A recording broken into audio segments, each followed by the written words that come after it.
Can't के दर्शन में अब तक हमने देखा कि जब शुद्ध बुद्धि की परीक्षा के बारे में हम विचार करते हैं तो उसमें संवेदन परीक्षा और बुद्धि परीक्षा दोनों ही के बारे में जानने का प्रयास करते हैं। और इसी क्रम में जब संवेदन परीक्षा के बारे में हम बात करते हैं तो हम देखते हैं कि यहाँ देश और काल की जो समस्या है उसके बारे में विचार करना बहुत अधिक आवश्यक है। तो देश और काल की समस्या के बारे में विचार करने से पहले देश और काल के स्वरूप के संबंध में हम चर्चा करते हैं। कांट कहते हैं कि कोई भी संवेदना देश और काल के माध्यम से ही मस्तिष्क तक पहुंचती है। ऐसी कोई भी संवेदना नहीं होती जिसका देश और काल के बिना अस्तित्व हो। इसका तात्पर्य यह है कि सभी संवेदनाएं देशगत या कालगत होती है, इसलिए देश और काल पर विचार करना बहुत अधिक आवश्यक है। सबसे पहले प्रश्न यह उठता है कि देश और काल है क्या? यो कोई पदार्थ है या द्रव्य है? लाइब्निट्ज के अनुसार देश और काल बाह्य वस्तुओं के गुण हैं। इनकी कोई स्वतंत्र सत्ता नहीं है। हम ऊपर और नीचे, समीप और दूर, दाएं और बाएं आदि के आधार पर देश की सत्ता मान लेते हैं। इसी प्रकार दो घटनाओं में पहले और पीछे के क्रम से काल की सत्ता को मान लेते हैं। लाइब्निट्ज का कहना है कि देश और काल तो ऊपर नीचे रखी हुई वस्तुओं और पहले पीछे होने वाली घटनाओं के गुण हैं। इनका कोई स्वतंत्र अस्तित्व नहीं है। हम ऊपर नीचे, पहले पीछे इत्यादि को देखकर देश और काल की कल्पना कर लेते हैं, परंतु ये धारणा कांट के अनुसार गलत है। इसी प्रकार प्रसिद्ध दार्शनिक जो न्यूटन है, उनका कहना है कि देश और काल वस्तुओं के गुण नहीं वरन वस्तु या पदार्थ हैं। देश काल में ही सभी वस्तुएं व्यवस्थित है। देश काल वस्तु के बिना भी रह सकते हैं, अतः ये नित्य, विभु और अनंत द्रव्य है। इसी प्रकार यूम आदि अनुभववादी दार्शनिक देश और काल को केवल मानसिक प्रत्यय या विचार मानते हैं। कांट इन तीनों मतों को दोषपूर्ण मानते हैं। कांट के अनुसार देश और काल न तो गुण हैं, न पदार्थ हैं, न प्रत्यय हैं।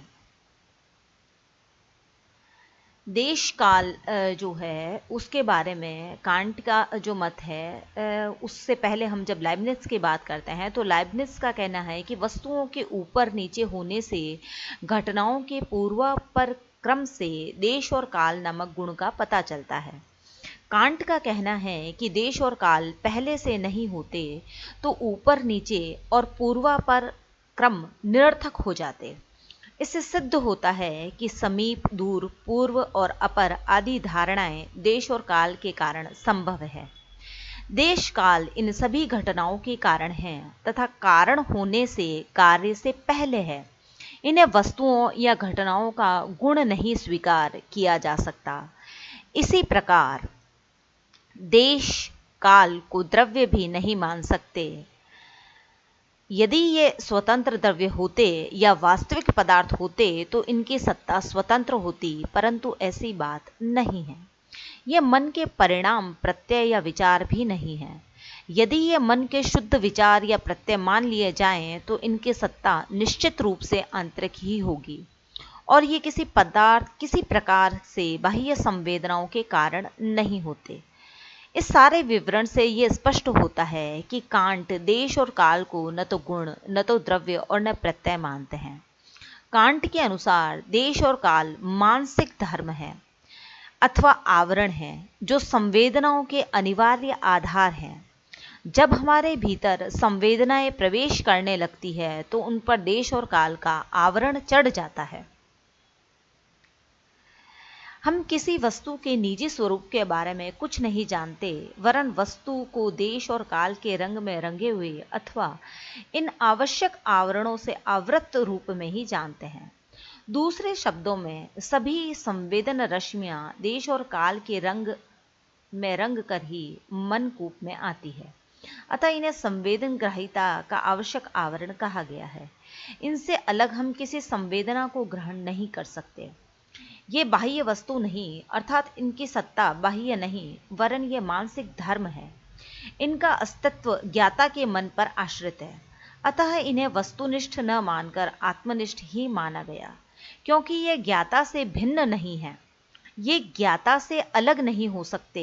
इनके अलग न होने के कारण ही इन्हें ज्ञाता का मानसिक धर्म माना गया है।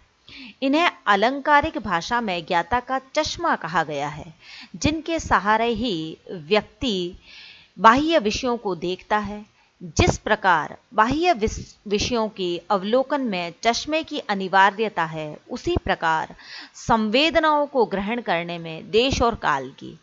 यदि ये न रहें तो हमें संवेदनाएं भी ग्रहण नहीं होगी। इसलिए इन्हें संवेदन ग्राह्यता का आवश्यक आवरण माना गया है। इनका स्वतंत्र अस्तित्व नहीं है। ये तो ज्ञाता के मानसिक धर्म है। ये धर्म संवेदनाओं के साथ किस प्रकार जुड़े हुए हैं, इन्हें एक उदाहरण के द्वारा स्पष्ट किया जा सकता है। जन्म से कोई व्यक्ति एक नीला चश्मा धारण करता है, कभी अपनी आंखों से अलग नहीं करता। इसी कारण उसे सभी वस्तुएं नीली दिखाई देती है। उसके लिए नीलापन सभी वस्तुओं का आवश्यक धर्म या लक्षण बन जाता है। इसी प्रकार भोजन पाचक यंत्र से एक विशेष रस की उत्पत्ति होती है।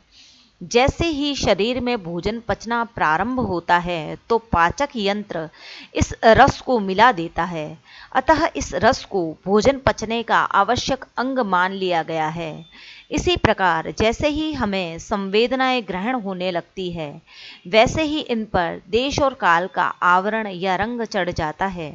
देश और काल के बिना संवेदनाओं का ग्रहण असंभव है। इससे दो निष्कर्ष निकलते हैं। देश और काल मन के धर्म या आत्मनिष्ठ है, और देश और काल संवेदनाओं के आवश्यक आवरण हैं। अब हम देश और काल के स्वरूप को जानने के बाद में देश और काल की तात्विक व्याख्या करने का प्रयास नेक्स्ट वीडियो में करेंगे।